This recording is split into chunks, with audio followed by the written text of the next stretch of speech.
Hello everyone! Welcome back again to my channel. So mga kalingap, isang pagpalang araw na muli sa atin lahat.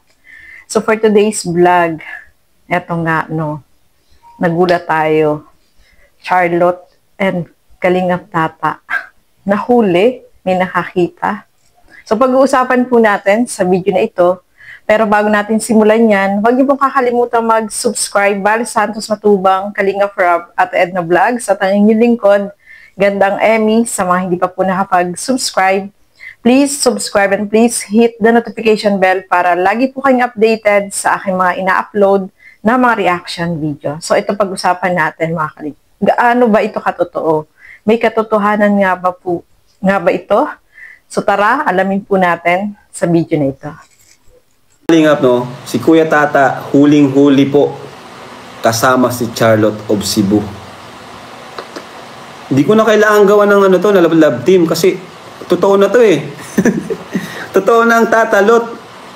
Kaya pala may umiyak, si Birador umiyak dahil kay Kuya Tats. Grabe Kuya Tats. Ang gwapo mo. No? Ang gwapo ni Kuya Tats, guys. No? Huling-huli po. Huling-huli na picture ni Kuya Bobby. Huling-huli sa SM magka-date. Balita ko nagsine daw ata eh. Pero Kuya Tats, kung totoo yung mo, kasi nakikita namin, parang totoo na eh. Ano mo na? I-push mo na yan. Diba? Naghahanap ka na rin ng Naghahanap ka na rin ng mapapang-asawa, makakasama sa habang buhay. So, Kuya Tats, kung huwag ka nang mahiya sa amin. Di mo kailangan itago sa amin. Maintindihan ka namin. Kasi ang pangit nun, may makakahuli pa sa'yo, biglang may ma-picture. Tapos ang sabi daw, tumago pa daw. Di ba?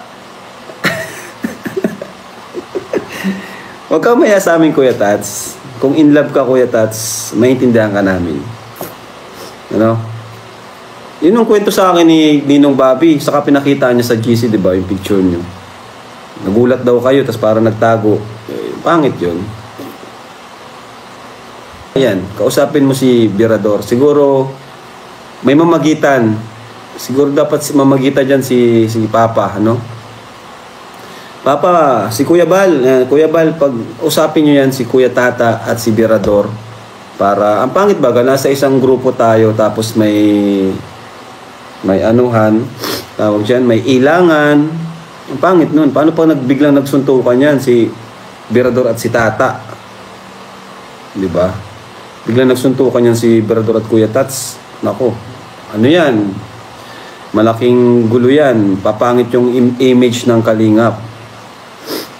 Ang gwapo mo Kuya Tats. Iniyakan ka ni Birador. Ay nako.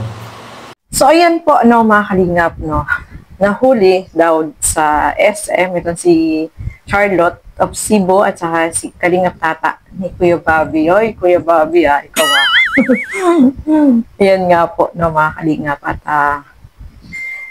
nagdi-date yung dalawa. Oy, grabe na yan. Pero sa tingin ko naman po mga Kalingap, kung meron silang anong tawag doon? May relasyon. Kung may relasyon sila, wala naman po sigurong masama, mga Kalingap. At kung nagkakaigihan naman sila, why not naman, At si Kalingap Tata naman ay naghahanap yan ng yung kanyang partner.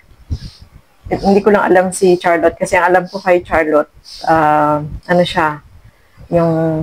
pero naman si Charlotte, hiwalay din sa kanyang asawa, It's because it's private life nila. So, hindi natin panghimasukan kung ano man yung nasa damdamin nilang dalawa, mga Kalingap. Ito ay nabanggit lang ni Kalingap Rob dyan sa kanyang live, mga Kalingap.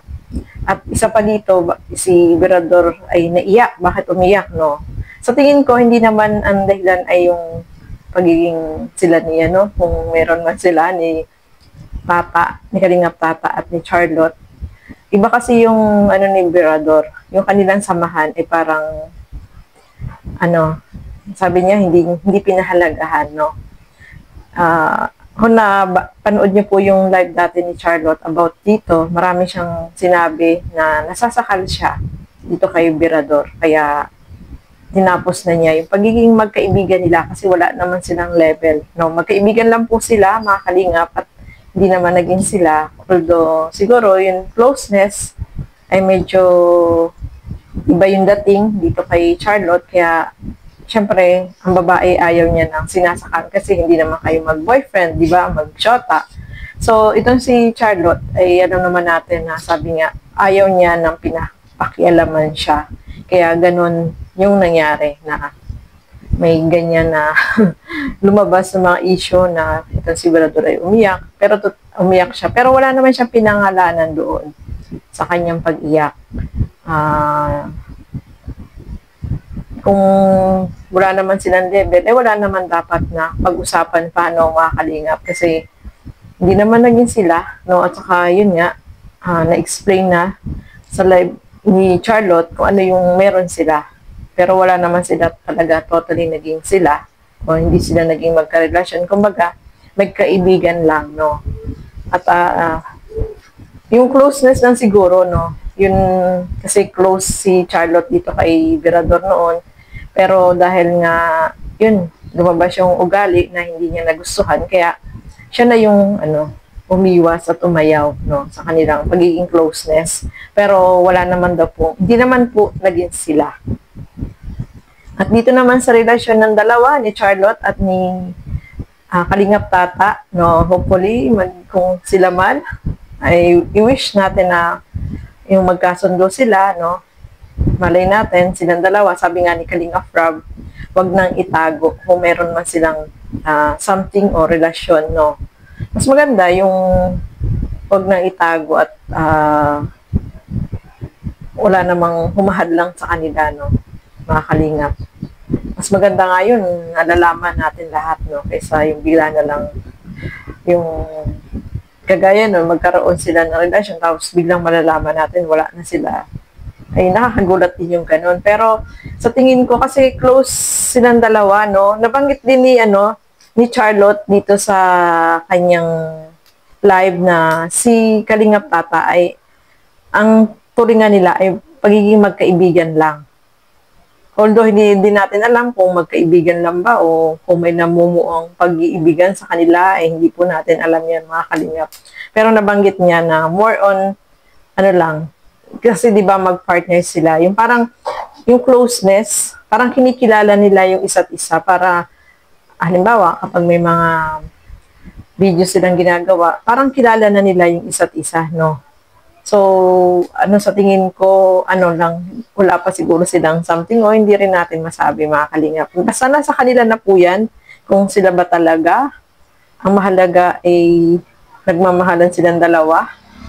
Diba? Hindi naman tayo hahadlang kung ano man yung gusto natin na maging masaya sila, no, mga kalingap. So, abangan natin kung ano yung magiging sagot dyan ni Kalingap Tata kasi nandiyan siya sa live.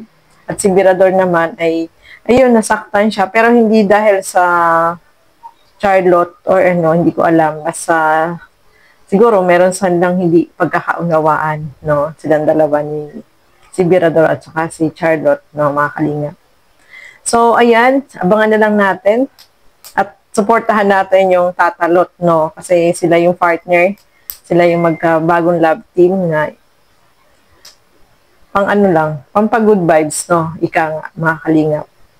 So, ayan, maraming salamat po sa inyong panonood at supportahan po natin lahat ng mga Kalingap partners, Kalingap reactors. Support po natin. At syempre, yung mga kasama ko po sa Karaba, Teacher N and Kuya Noli Vlog, supportahan din po ninyo, mga Kalingap. Sa mga hindi pa po nakapag-subscribe sa kanila, subscribe po natin sila. So, hanggang dito na lamang po muna. Keep safe, everyone. Thank you for watching. Mabuhay po tayong lahat. Bye-bye!